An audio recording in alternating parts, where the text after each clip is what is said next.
And welcome back again in a course of the calculus and trigonometric chapter 5 हमने start किया, जहां पर हमने लॉगरिथमिक और एक्सपोनेंशियल फंक्शंस को जाना। इस सेशन पे 5.4 यानी एक्सपोनेंशियल फंक्शंस की डिफरेंशिएशन और इंटीग्रेशन को जान सकेंगे।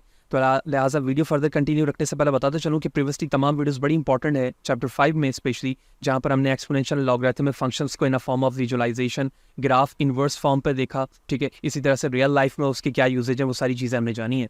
तो इससे रिलेटेड प्रीवियसली तमाम वीडियोस मेरे यूट्यूब चैनल पर मौजूद है। फादर हुसैन CS सर्च करने के बाद आप मेरे यूट्यूब चैनल पर आएंगे, इसके प्लेलिस्ट पर जाओगे जहां डिफरेंट डिस्प्लेन्स की वीडियोस मौजूद है। विद दीज आप इन्हें वॉच कर सकते हो, जबकि इनमें इस्तेमाल होने वाले content related material which mean presentation, slide code, ये तमाम चीज़ें मेरे blog father Hussain CS blogspot.com पर है। तमाम मटेरियल को फ्रीली डाउनलोड करके यूज़ किया जा सकता है। तो चैनल पर अगर नए हो, चैनल को सब्सक्राइब नहीं किया तो ज़रूर सब्सक्राइब करें, ताकि इसी तरह की चीज़ें बर वक्त आसानी के साथ आपको सीखने को मिलती रहें। वीडियो को लाइक करें, ज़्यादा लोगों को शेयर करें। अगर आप आर प्रोग्रामिंग पे इंटरेस्ट रखते हैं, specially the concept of the data science and machine learning, तो यूडेमी पे इस वक्त मेरा एक लाइव कोर्स मौजूद है जो कि 10 घंटों से ज़्यादा टाइम ड्यूरेशन पर मुश्तमिल है। आई एम प्रीटी श्योर अगर आप ये कोर्स यहाँ से कंप्लीट करते हैं तो you can start your career as a data scientist और analyst in any form. So the concept here कि हम डिफरेंशिएशन और इंटीग्रेशन, जिसको हम बैकबोन कहते हैं कैलकुलस के लिए, तो एक्सपोनेंशियल फंक्शंस का वो किस तरह से फाइंड किया जाएगा। सो फर्स्टली रिकॉल कि हमें ये कॉन्सेप्ट पता होना चाहिए जो हम प्रीवियस सेशन पे ऑलरेडी कवर कर चुके हैं, कि किसी भी फंक्शन का इन्वर्स किस तरह से निकाला जाता है। एज वी नो कि फंक्शन का इन्वर्स उसी वक्त मुमकिन है कि जब फंक्शन बाइजेक्टिव हो। ठीक है, फिर हमने साथ ही साथ ये भी कॉन्सेप्ट देखा हुआ है कि किसी भी फंक्शन का इन्वर्स उस बेसिक फंक्शंस के ऑपोजिट डायरेक्शन पे in a form of mirror display हो रहा होता है। जिस तरह से अगर मैं एक लाइन इस तरह से यहाँ से ड्रॉ करूँ y=x के लिए, ठीक है, y=x के लिए, तो ये फंक्शन का मिरर इस तरफ है या इस फंक्शन का मिरर इस तरफ है। यही वजह है कि जो लॉग होता है, लॉग फंक्शन, उसका एक्सपोनेंशियल फंक्शन इन्वर्स होता है। ठीक है, तो यही वजह है कि यहाँ पर जो एक्सपोनेंशियल एक्स को दिखाया गया है, एक्सपोनेंशियल एक्स फंक्शन को दिखाया गया है, वो इन्वर्स ऑफ द फंक्शन दिखाया गया। किसके लिए? लॉग एक्स के लिए, ठीक है, या लॉगरिथमिक फंक्शंस के लिए। ओके, अब बेसिक डेफिनेशन समझते हैं कि definition of the natural exponential function क्या था। So as we know, the inverse function of the natural logarithmic functions f of x equal to ln x, जिसको हम log ex भी लिखते हैं, ठीक है, is called the natural exponential functions. It is denoted by inverse x equal to exponential x. यानी इसका जो बेसिक फंक्शन होगा वो f of x equal to ln x होगा, जो कि यहाँ पर बताया गया है। So that is y equal to exponential x, जिसका मतलब ये हुआ कि y function e of x के बराबर है if and only if, which mean biconditional. ठीक है, और बाय कंडीशनल हम डिस्क्रीट मैथ्स में पढ़ चुके हैं। तो ये उसी वक्त मुमकिन होगा जब x बराबर हो ln y के। तो ln y के बराबर जब x है, तो इसका जब मैं इन्वर्स निकालूंगा तो y बराबर हो जाएगा एक्सपोनेंशियल x के। ये किस तरह से खत्म हो रहा है? ln x के साथ दोनों तरफ अगर मैं एक्सपोनेंशियल x ले लूं तो ये e of x बन जाएगा और ln से ex कैंसिल हो जाएगा। यानी अगर दोनों तरफ मैं एक्सपोनेंशियल लूंगा तो ln से एक्सपोनेंशियल x कैंसिल हो गया, यहाँ पर y बच गया सिर्फ, और यहाँ पर एक्सपोनेंशियल x बच गया। तो y equal to exponential x, यही चीज़ तो यहाँ पर लिखकर दिखाई गई है हमें। दैट्स इट, ठीक है, दैट्स अ बेसिक एसेंस। अगर आप इनवर्स रिलेशन पे देखें तो ln x या ln ex equal to x, ठीक है, क्योंकि इस ln से ये e कैंसिल हो जाएगा तो ये इसके x के बराबर आ जाएगा। बिल्कुल यही इनवर्स फॉर्म है इसका। इसी चीज़ को हम इस तरह से भी लिख सकते हैं, ठीक है, जो कि x के बराबर में होगा, तो इसे इनवर्स रिलेशनशिप कहा जा रहा है। अब क्योंकि इस सेशन का जो टाइटल था वो क्या है कि हम एक्सपोनेंशियल फंक्शंस को डिफरेंशिएट, विच मीन डेरिवेटिव, और द इंटीग्रेशन किस तरह से फाइंड करेंगे। So firstly recall the concept. तो हमें कुछ कॉन्सेप्ट रिकॉल करने होंगे जैसे इंटीग्रेशन या डेरिवेटिव के अंदर होते हैं। तो हमें सबसे पहली एग्जांपल में कहा जा रहा है कि solving exponential function solve 7 equal to exponential x plus 1, ठीक है, यानी इसे मुझे सॉल्व करना है। So you can convert from exponential from the logarithmic form by taking the natural log of each side. यानी इस एक्सपोनेंशियल को खत्म करने के लिए मुझे ln लेना पड़ेगा, यानी लॉग लेना पड़ेगा बोथ साइड। तो ln जब मैंने बोथ साइड लिया तो ये हो गया ln 7, ये हो गया ln एक्सपोनेंशियल x, और अभी हमने देखा कि ln को एक्सपोनेंशियल कैंसिल कर देता है, तो ln से ये e कैंसिल हो जाएगा तो बच गया x प्लस 1, यानी इसने बेस को खत्म कर दिया ना e के, ये तो इस पर पावर है x प्लस 1, तो अब जो पावर है वो यहाँ पर सिंपल फॉर्म पर वापस आ गया, यानी x प्लस 1। तो यहाँ पे ln 7 है, ये मैं माइनस को यहाँ पे लेके चला गया, तो इसका मतलब ये हुआ कि ln 7 को जब आप कैलकुलेट करेंगे साइंटिफिक कैलकुलेटर से तो दैट इज अप्रॉक्सीमेटली, ये जो साइन है यहाँ पर, अप्रॉक्सीमेटली इक्वल टू 0.947, ठीक है, that is your simple solution of this. So अगर आप इस सोल्यूशन को या इस आंसर को दोबारा से रिवर्स करें तो आप अपने आंसर को, ठीक है, यानी 0.946 को रीचेक भी कर सकते हैं, जैसे इनवर्स से सिंपल फंक्शंस की तरफ हम रिकॉल होते हैं, ठीक है। तो आप साइंटिफिक कैलकुलेटर से डायरेक्टली उसके आंसर को चेक कर सकते हैं। Okay, another one, ln 2x - 3 = 5। तो ln x है, दोनों तरफ अगर मैं एक्सपोनेंशियल ले लूँ तो ये ln और एक्सपोनेंशियल कैंसिल हो जाएगा, ठीक है, और यहाँ पर एक्सपोनेंशियल 5 बच जाएगा। क्या यहाँ पर ऐसे ही कुछ हो रहा है? जब मैंने जैसे ही एक्सपोनेंशियल लिया तो ये जो कंप्लीट फंक्शन का पार्ट था वो क्या बन गया?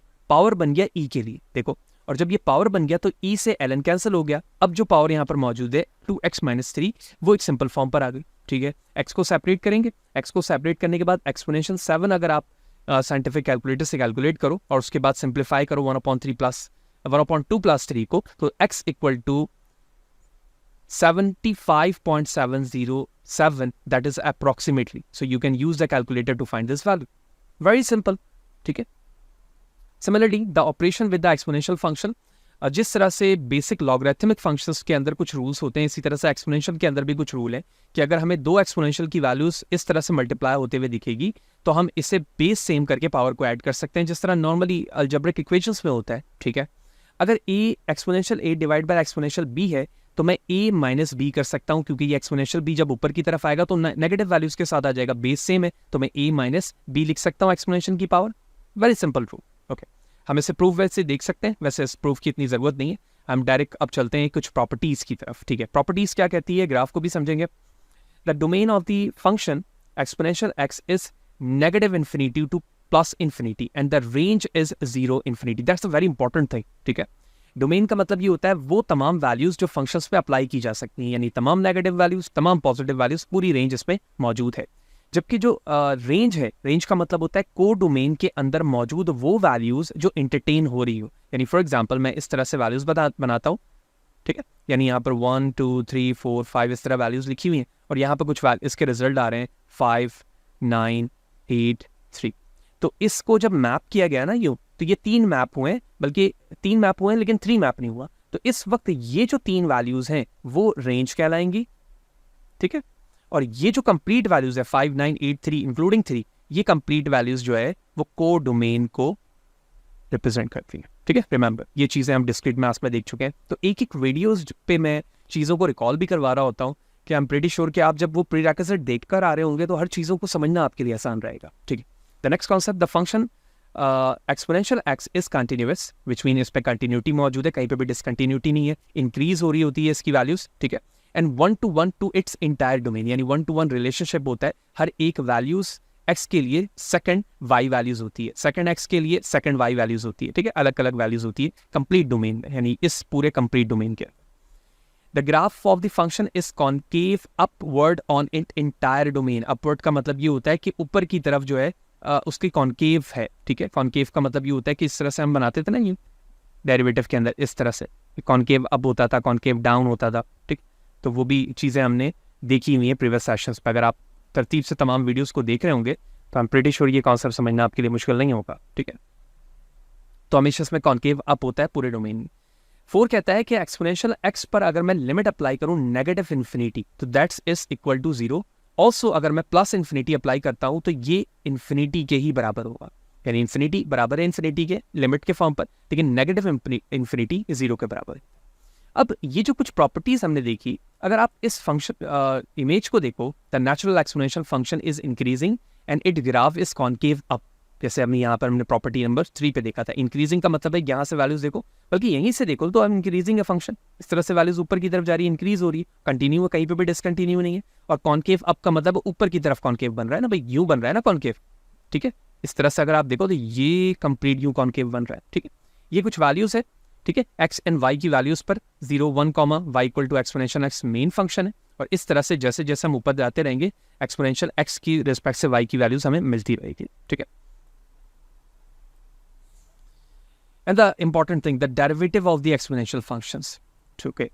So the derivative of the natural exponential functions, if d upon dx is exponential x, that is also equal to exponential x. इसका मतलब ये हुआ कि exponential x का derivative वही होता है जो हमारा exponential x originally हमें दिया गया था। अगर ये e of u के फॉर्म पे लिखा हुआ हो, यानी u into v का जो फॉर्मूला हम अप्लाई करते हैं d upon dx eu, तो ये बराबर हो जाएगा exponential u du upon dx। Exponential u तो वैसे ही रहा, लेकिन du अपॉन dx के फॉर्म पर भी इसके साथ वैल्यूज को इंटरटेन किया जा रहा होगा, कुछ एग्जाम्पल्स देखते हैं। एग्जाम्पल 3 में डिफरेंशिएट करना है हमें एक्सपोनेंशियल फंक्शंस को।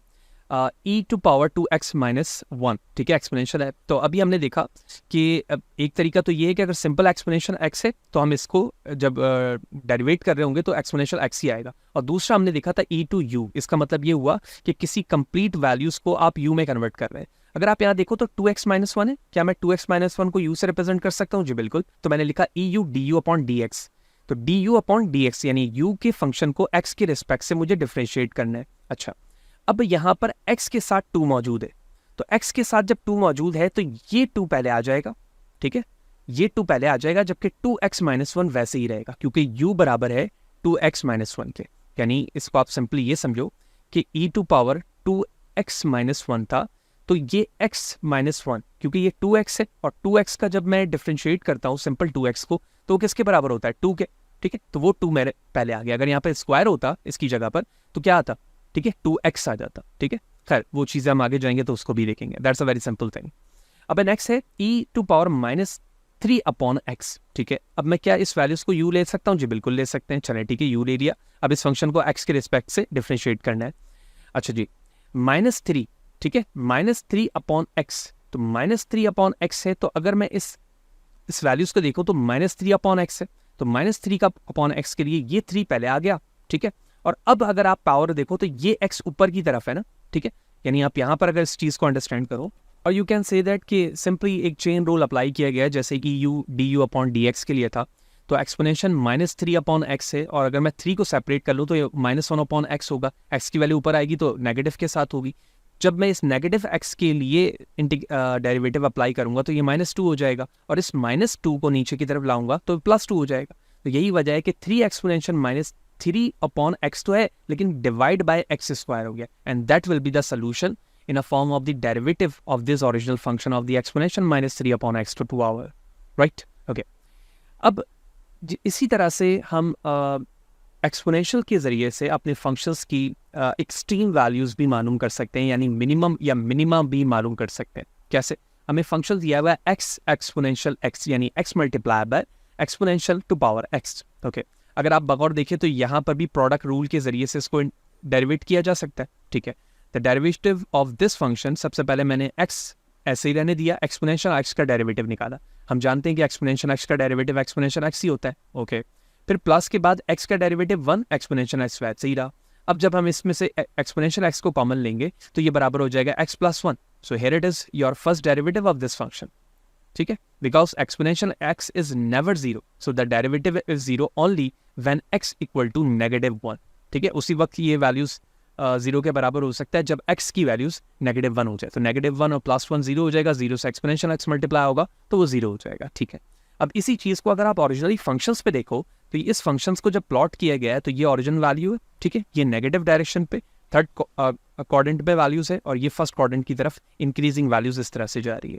और मिनिमम वैल्यूज देखो तो इसकी ये वो मिनिमम वैल्यूज आ रही है जहाँ पर हमें इस फंक्शंस के जरिए से समझ में आ रहा है कि इसकी वैल्यूज कब 0 होगी, यानी -1 पे हमें नेगेटिव एक्सपोनेंशियल -1 मिल रहा है जो कि इस पॉइंट पे, ठीक है। That is a very simplest thing to finding the relative extrema by using the exponential rule. Similarly अगर आप एक्सपोनेंशियल को देखें तो एक्सपोनेंशियल के डिफरेंट यूजेज है, और अगर आप डेटा साइंस पर इंटरेस्ट रखते हैं तो normal distribution that is one of the finest form of the distribution where every data scientist want to set the original data set in a form of the standard normal probability density functions, or you can say that the standard normal form. तो standard normal form का जो formula होता है specific वो होता है f of x divide 1/2 pi then multiply by exponential minus x square upon 2.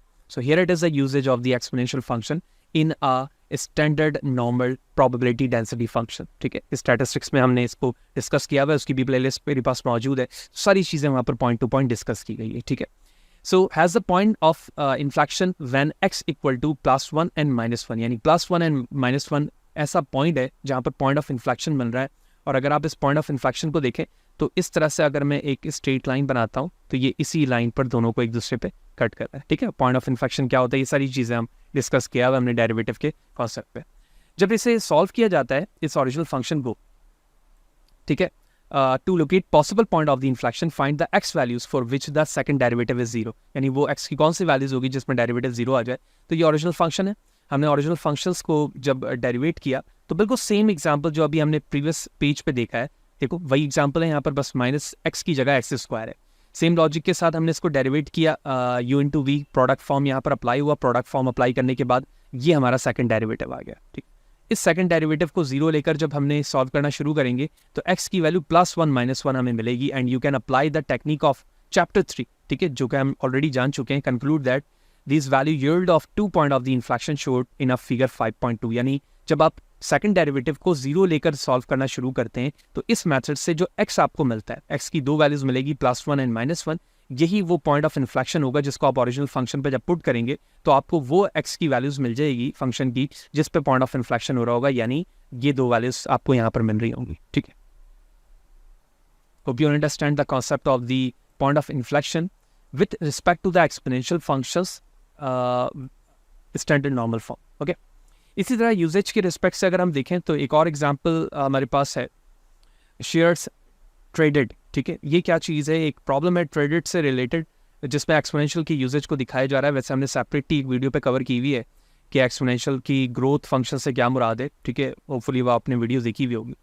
Okay, the function says the number y shares traded in millions, एक function है y on a New York stock exchange from 1990 through 2005 can modeled by this function value y equal to 39811 multiply by exponential 0.1715 t भी यहाँ पर मौजूद, जबकि t represent कर रहा है एयर को, with t equal to 0 correspond to the 1990 at what the rate was the number of the share trading changing in 2000, यानी जब 1990 से शुरू किया गया तो टाइम की वैल्यूज उस वक्त 0 थी, उसके बाद ऑनवर्ड 2000 तक ये शेयर चेंज होता रहा है। अब सबसे पहले हमने ये देखना है कि इस एक्सपोनेंशियल की यूजेज यहाँ पर क्या है। सबसे पहले तो एक्सपोनेंशियल की यूजेज का मतलब ये कि हम ग्रोथ बताने वाले, ठीक है, ग्रोथ जानना चाह रहे हैं अपने बिजनेस की, अपने शेयर की जो कि मिलियन पे मौजूद है। तो हमने सबसे पहले क्या किया, जो ओरिजिनल फंक्शन था उसका हमने डेरिवेटिव निकाला बेस्ड ऑन द रूल, और जब डेरिवेटिव को हमने सॉल्व किया तो ये अप्रॉक्सीमेटली बराबर आ रहा है 6828 एक्सपोनेंशियल 0.1715 t।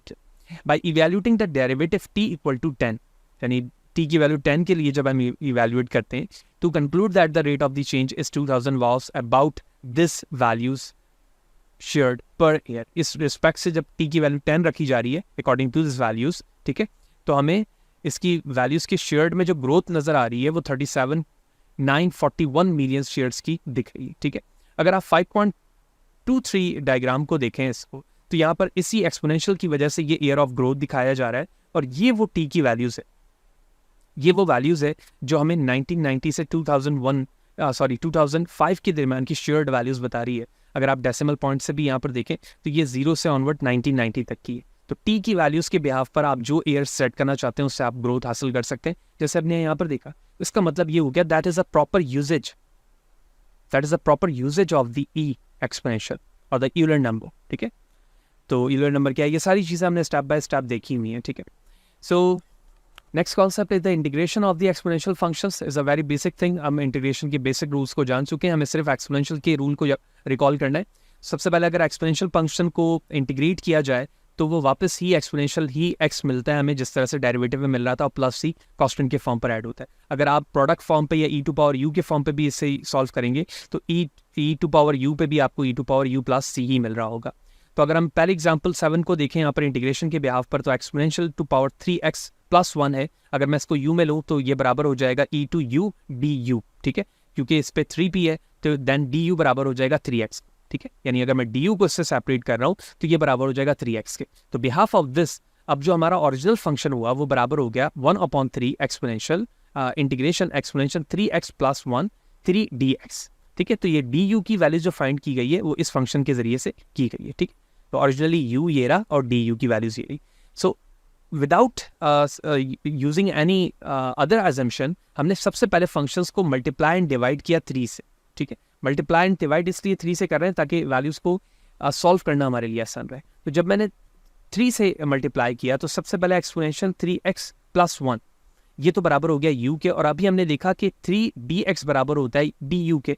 तो क्या मैं इस पार्ट की जगह पर du लिख सकता हूँ, ये हमने लिख दिया यहाँ पर। ठीक है, ई यू डी यू, अभी हमने देखा ई यू डी यू बराबर होता है ई यू प्लस सी के, ठीक है, तो मैंने वापस वैसे ही लिख दिया ई यू प्लस सी, 1/3 जो है वो सेपरेट है कॉन्स्टेंट का, ठीक है।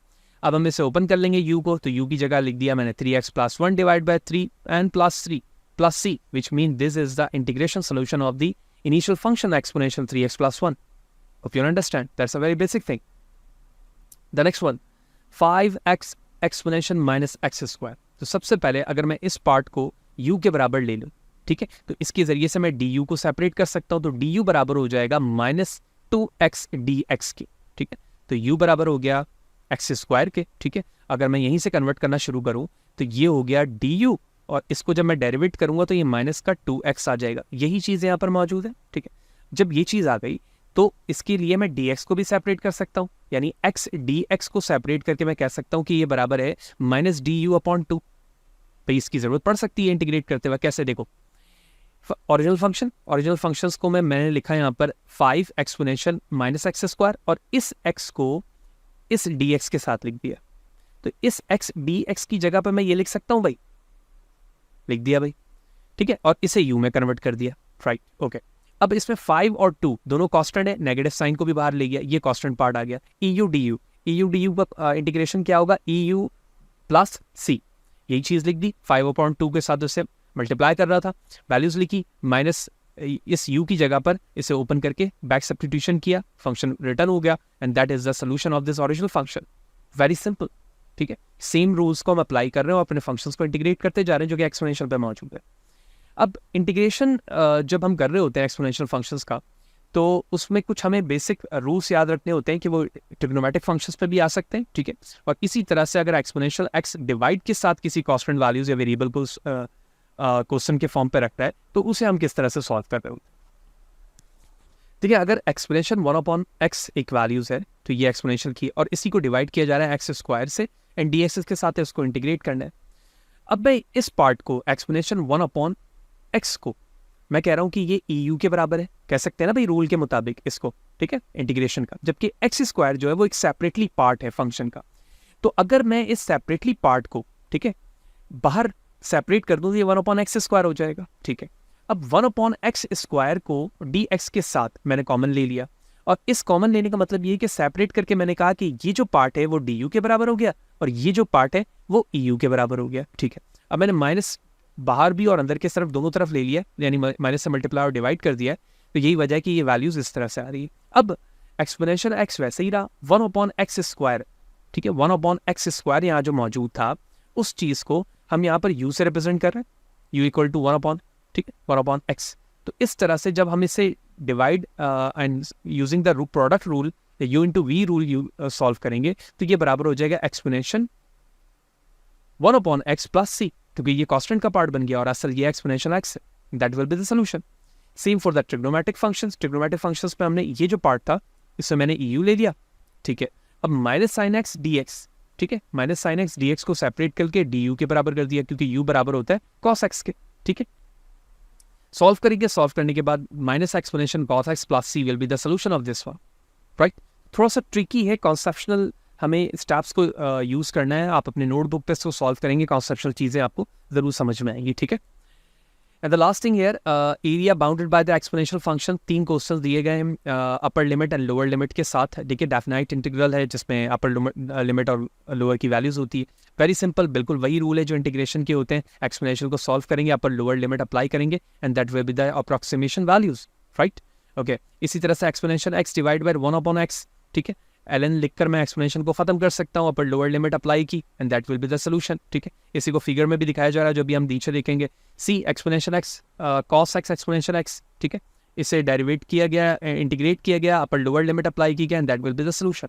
तो सिंपली y = एक्सपोनेंशियल -x इस तरह से फंक्शन बन रहा होगा।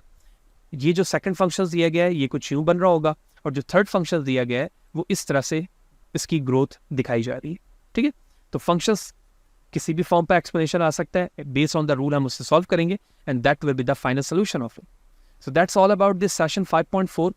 सेशन लॉन्ग ज़रूर हुआ, लेकिन हमने देखा कि एक्सपोनेंशियल फंक्शंस को किस तरह से डिफ्रेंशिएट और इंटीग्रेट किया जाता है। जितनी चीज़ें हमने यहाँ पर कुछ जानी हैं वो प्रीवियस सेशंस पर ही बेस कर रही थी, और अगर आपने वो वीडियोस देखी हुई हैं तो यकीनी तौर पर हर कॉन्सेप्ट को समझना हमारे लिए आसान रहा होगा। लेकिन फिर भी कोई सवाल है, कोई चीज़ अगर समझ में ना आई हो, कमेंट सेक्शन पे मुझे ज़रूर बताएं। कोशिश करूँगा इस हवाले से आपको बर वक्त जवाब दे सकूँ। लाइक करें, ज़्यादा लोगों को शेयर करें, इसी तरह से जुड़े रहें ताकि ये मोटिवेशन बनी रहे और आपके रिक्वायरमेंट में के मुताबिक मैं काम करता हूँ। नेक्स्ट सेशन पे हम 5.5 को डिस्कस कर रहे होंगे। इस सेशन पे मिलते हैं। सी यू देयर।